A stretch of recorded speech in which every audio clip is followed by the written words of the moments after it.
começar a nossa aula de matemática. Professor Kelber aqui falando. Cadê o professor Kelber? Tô aqui, gente. E aí, tudo beleza com você? Então vamos lá partir para mais uma aula de matemática. Espero que você esteja atento, que você possa estar se emocionando aqui comigo nessa aula bem legal. Então vamos lá comigo. A gente vai ver hoje um assunto bem legal chamado números inteiros, tá? Tá ok? Então vem aqui comigo aprender sobre essa matéria bem legal. Espero que possa estar tirando suas dúvidas. Lembrando que lá no material base de vocês está muito mais explicado do que eu poderia estar falando aqui nesta videoaula, tá bom? Então dá uma lida lá, confere qualquer dúvida, veja este vídeo, pause, volte. Se tiver muito fácil para você, adiante, aumenta a velocidade. De qualquer forma, esse vídeo aqui é para ajudar, tá bom? E se esse vídeo ainda assim não te ajudar, manda lá uma mensagem para mim lá no WhatsApp que estarei te ajudando, tá bom? Meu número está lá no grupo, então pega lá. Então vamos falar de números inteiros. O que é números inteiros, né? Vamos entender o significado disso, tá bom? Então vamos ter primeiro as noções de números inteiros, aonde a gente pode encontrar os números inteiros, tá bom? Então vamos lá, a gente pode encontrar na conta bancária, a gente pode encontrar também na elevação ou depressão. Professor, você está falando da parte emocional, depressão, a gente encontra números inteiros? Não, não é esse tipo de depressão que eu estou falando, tá bom? A depressão que eu estou falando e a elevação trata mais da parte geográfica de algum terreno. A elevação seria justamente a parte em que temos um terreno elevado, como por exemplo uma montanha, tá? Ela existe uma certa altura, tá bom? E a depressão seria justamente onde a gente está no terreno plano e a gente enxergar um buraco. Seria a depressão, algo que vai para baixo, tá bom? E o que mais que a gente pode encontrar? Em que situação a gente pode encontrar números inteiros? Em temperatura, tá? Eu vou mostrar alguns exemplos para vocês que vai ficar muito mais explícito através das imagens, tá bom? E a pontuação também, né? Como assim pontuação? A gente vai ver um exemplo também sobre isso, tá bom? Então vamos lá, vamos ter uma noção melhor. E peço que você possa estar olhando para essa imagem, é a mesma imagem, e essas duas imagens estão no material base de vocês. Então, eu estou utilizando a mesma imagem para que a gente possa estar conectado, tá? Então vamos lá. Vamos tentar enxergar nessa primeira imagem que tem o nosso mapa do Brasil. Não somente o mapa do Brasil, né? Como outros países vizinhos. Mas eu quero que você observe o destaque principal é nos números, tá bom? Então observa que aí está cheio de número. E no lado esquerdo de cada número existe um sinal. Que sinal é esse, moça? Que sinal é esse daí? É o sinal positivo, tá? Então a gente, em qualquer parte ou região a gente possa estar enxergando esse mapa, a gente vai ver o mapa, aliás, o sinal positivo, tá bom? E neste outro mapa, aliás, nessa outra tabela, nós podemos enxergar o quê? Outros números. Em alguns países está bem destacada a temperatura mínima e a máxima, tá? Me ajuda aí a enxergar um número negativo. O que é um número negativo? E o que é um número positivo? Um número positivo é um número que existe o sinal mais, né? E o número negativo é aquele que tem um sinalzinho de menos, tá bom? Acompanha aí o cursor do mouse. Então, por exemplo, aqui em Paris, né? Na cidade de Paris, na França, nós podemos enxergar aqui a temperatura mínima, talvez em certo dia, deu menos 3 graus, né? E a temperatura máxima deu 9 graus, tá? Observe que esse 9 aqui não tem sinal, que é diferente desses outros números que tem um sinal positivo, tá? Eu vou explicar um pouco mais na frente o que significa isso, tá bom? Então, beleza. Já deu para ter uma noção que esses números estão na temperatura, né? Então vamos mais um pouquinho comigo, vem aqui comigo. Vamos lá. Quais são os sinais dos números inteiros? Como acabei de falar agora há pouco, é o sinal positivo. Qual é o sinal que representa o sinal positivo? É o sinal mais, tá? Tá aí na tela de vocês. E qual é o sinal que representa um número negativo? É o sinal menos, tá bom? Então nós temos como exemplo mais 4, outro exemplo, menos 5, menos 10 e 8. Professor, mas qual é o sinal do 8? Ele não está aparecendo sinal, né? A gente está falando de sinal agora e o 8 não tem sinal. O que é isso, né? Tá. Primeiramente, um sinal de algum número, ele sempre vai se apresentar no lado esquerdo do número, tá bom? Então, observa que nesses três primeiros números aqui nós temos mais 4, observe que o sinal está do lado esquerdo do número. Nós temos menos 5, observe que o sinal está do lado esquerdo. Nós temos menos 10 e o sinal está do lado esquerdo, tá bom? Quando a gente olha para o lado esquerdo do número 8, a gente enxerga que não tem nada, tá? Então, quando nós temos um número que não tem sinal, é porque esse número é um número positivo, tá bom? Professor, o que significa isso, né? Os números negativos são os únicos números que precisa de fato aparecer sinal, tá bom? Eles precisam aparecer o sinal menos, senão a gente não consegue identificar se ele é negativo ou não. Já os números positivos, tanto faz aparecer o sinal de mais ou aparecer um número sem o sinal. A gente já diz como sendo um número positivo, tá ok? Então, quando a gente olha para esse número 8 aqui, acompanha aqui no cursor, significa que ele é um número positivo, mesmo não aparecendo sinal, tá bom? Então, beleza, vamos um pouco mais para frente. Vamos falar sobre conjuntos para que a gente possa entender os números inteiros. Antes da gente conhecer os números inteiros, a gente já estava trabalhando o conjunto dos números naturais, tá? Que é esse daqui que está aparecendo na telinha de vocês, que é representado pela letra N, de natural, tá bom? Então, o que tinha no conjunto dos números naturais? Professor, eu ainda não estou entendendo o que significa esse negócio de conjunto. Tá, então vamos lá por partes.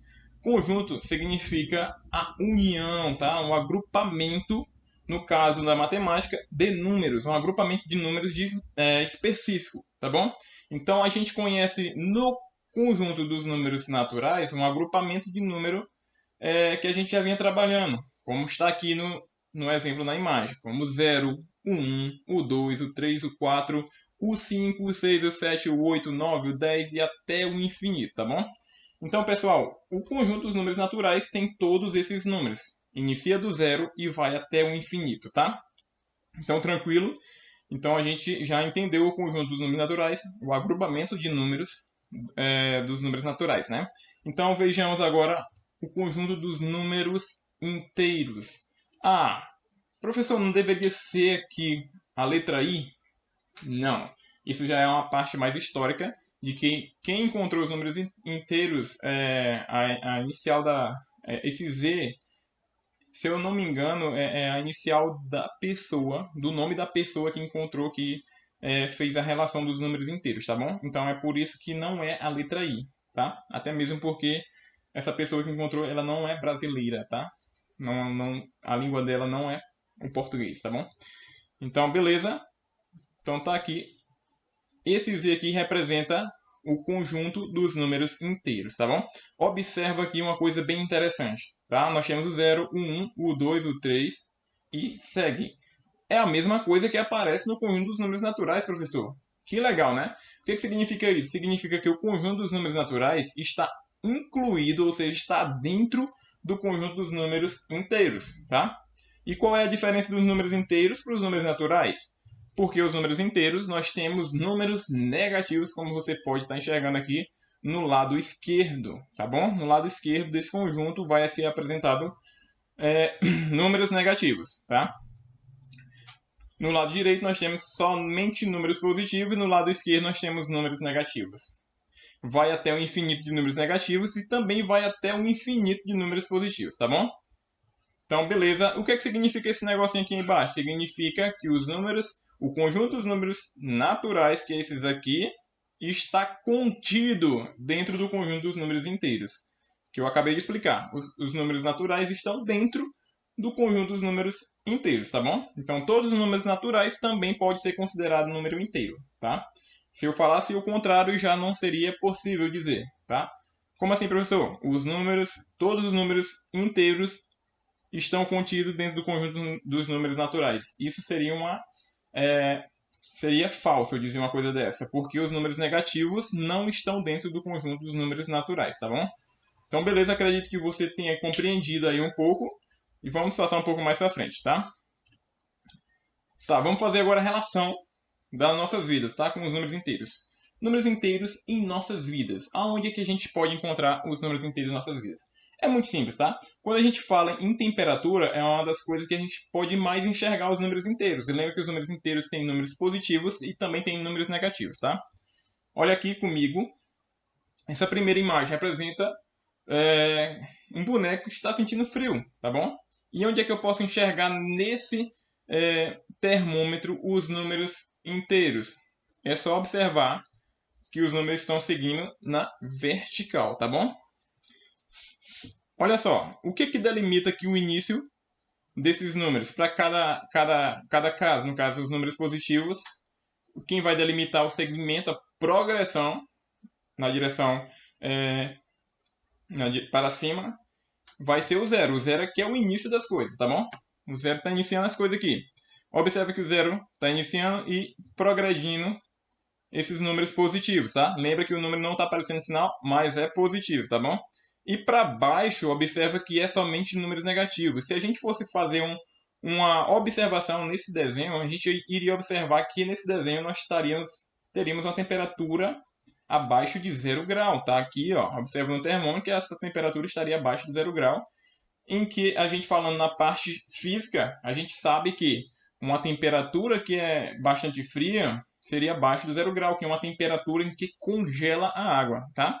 Então, se aqui está uma temperatura abaixo de 0 grau, então é a temperatura, para você ter ideia, você ter noção das coisas, seria uma temperatura em que congelaria a água ao simples estar no ambiente, tá bom? Observando a outra figura, a gente já enxerga um termômetro com uma temperatura um pouco mais elevada, tá bom? Poderíamos até fazer uma comparação entre que esse termômetro poderia estar num ambiente como o Nordeste, né? A gente sabe que aqui é bastante quente. E se a gente olhasse para o outro lado, a gente poderia enxergar que esse termômetro aqui estaria numa temperatura abaixo de zero, né? No caso, o nosso Nordeste não temos temperatura abaixo de zero. Nós temos temperatura pouco mais que 15, 14, que seria em outras cidades, tá bom? O moto passou aí falando zoado, né? Então, beleza, continuemos. Então, beleza, pessoal. A gente viu no termômetro que a gente tem a temperatura positiva, no caso seria quente, e a temperatura negativa, que seria uma temperatura em que a gente sentiria frio, tá ok? Então, vamos lá. Mais um pouquinho. Eu falei sobre pontuação. Lá no início, que a gente ia falar sobre pontuação, a gente ia encontrar os números naturais. Aliás, números naturais não, os números inteiros em pontuação. Mas que pontuação é essa? Por exemplo, uma tabela de futebol, né? A gente pode encontrar em relação às pontuações. Vem aqui comigo, observa aqui. Olha só. Observa que aqui nós temos números que estão sem sinais, tá? Esses números sem sinais, eu te pergunto, é positivo ou é negativo? Acredito que você respondeu que é positivo, tá bom? E esses números estão aparecendo sinalzinho de menos, são números negativos, tá? Então, isso aqui representa, essa tabela está lá no material de vocês, representa o saldo de gol. O que é o saldo de gol? O saldo de gol ele é dado pela relação de gols prós, que é quando a equipe faz gols, né? E os gols contras, quando a equipe sofre gols, né? Como, por exemplo, a gente vai pegar aqui a equipe do Avaí. A equipe do Avaí, só para a gente ter uma noção de que é saldo, que lá nos exercícios de vocês também tem a respeito de tem questões desse tipo, tá bom? Para a gente ter uma noção de que é um saldo, né? Então a gente vai pegar os gols que a equipe fez e os gols que a equipe tomou, tá bom? Que ela sofreu. E a gente vai fazer uma subtração, tá? Então se a equipe ela fez um gol e tomou dois, então vamos tirar o gol que ela fez com o gol que ela tomou e vai sobrar um. Só que esse um que sobrou foi o gol que ela tomou. Ou seja, observa aqui comigo na linha que ela terá menos um como saldo, tá? Significa isso, que ela sofreu mais gols. Ela sofreu mais gols do que fez gols, tá? Como, por exemplo, a gente pode olhar aqui para a equipe do Ceará, em que essa equipe ela fez 4 gols e não sofreu nenhum. Então ela tem um saldo positivo de 4 gols, que é diferente da equipe do Avaí, que ela tem um saldo negativo, ou seja, ela tem um gol sofrido. Ela não tem gols positivos, ela tem gols negativos, ou seja, ela tem mais gols sofridos do que gols feitos, né? Então, beleza, passando um pouco mais para frente, para a gente não ficar enrolando. Vamos lá falar sobre elevação e depressão. Lembra que essa depressão não é a depressão emocional, tá? Não é essa doença que a gente tem visto, né? Olha só essa imagem ilustra bem, tá bom? Olha só aqui pra cá. Olha essa seta aqui em vermelho. Tá apontando para essa altura, né? Essa altura seria uma altura de 709 metros, tá? Olha aqui para essa outra altura, seria 100 metros. Mas o que a gente tem a ver, como é que a gente pode determinar números positivos e números negativos em elevação, né, em altura. Pronto, vamos lá. Quando a gente faz medida de altura, a gente leva em consideração a planagem, tá? O nível do mar. A gente pega em consideração o nível do mar. O nível do mar é como se fosse o número zero lá no termômetro, tá bom? Então, o nível do mar é ele que delimita o início. Ele seria o início da altura positiva. Quando ele mais vai subindo, mais vai aumentando. E se ele está aumentando no sentido horizontal para cima, significa que é uma altura positiva. E se a gente tem no mesmo nível do mar uma altura para baixo, tá? Abaixo do mar, significaria que seria uma altura negativa, tá bom? Então a gente pega o pressuposto do nível do mar, que seria como se fosse o ponto inicial, subiu, seria uma altura positiva. Desceu abaixo do nível do mar, seria uma altura negativa, tá bom? E é isso que a gente chama, quando vai para cima, de elevação, quando vai para baixo, de depressão, tá bom? Mais um pouquinho para a gente fechar essa parte teórica. Veja bem que aqui a gente não está nem calculando nada, a gente está fazendo só uma pincelada para a gente entender o que significa os números inteiros e aonde que a gente pode encontrar, tá? Aqui a gente pode ver o extrato para quem faz as transações bancárias, para quem já recebeu o auxílio emergencial, sabe que é isso aqui, né? Então vamos lá. É um extrato bancário, pessoal. Observe que nesse extrato bancário ele existe tanto os números positivos como os números negativos, tá? Os números negativos significa justamente o débito, a dívida. E os números positivos significa um número em que a pessoa tem dinheiro sobrando, tá bom? Vamos observar aqui nessa outra imagem que fica muito mais detalhado, muito mais legal de a gente enxergar, tá? Observe que aqui nós temos 5.860.701 e esse número tem um sinal de mais aqui do lado direito, tá? Mas, professor, os números positivos, o sinal não é do lado esquerdo? O que está acontecendo aí? Tá, isso aqui é só para a gente entender melhor, tá bom? A gente não pode esquecer que o sinal do número é do lado esquerdo. Aqui, como é um saldo bancário e é também somente uma imagem, a gente não vai levar em consideração isso, tá? A gente só tem que entender que esse número que está em mais é um número positivo e o número que tiver menos é um número negativo, tá bom? Então, beleza, a pessoa que tiver essa quantidade de dinheiro na sua conta bancária é uma pessoa rica, né? 5 milhões de reais é uma pessoa rica. E observa que nós temos um débito, uma dívida, porque é um número negativo, é uma dívida, tem um sinal negativo, é porque é uma dívida, tá bom? De 2.877.356, tá? Esses números aqui, pessoal, a gente não precisa fazer conta nenhuma, você não precisa fazer conta nenhuma, é só pra gente entender, tá bom? Então veja bem, nós temos números positivos também em saldo bancário e números negativos também em saldos bancários. Então a gente pode enxergar os números inteiros em muitas coisas nas nossas vidas. Aqui eu coloquei só alguns exemplos, mas tem várias e várias coisas.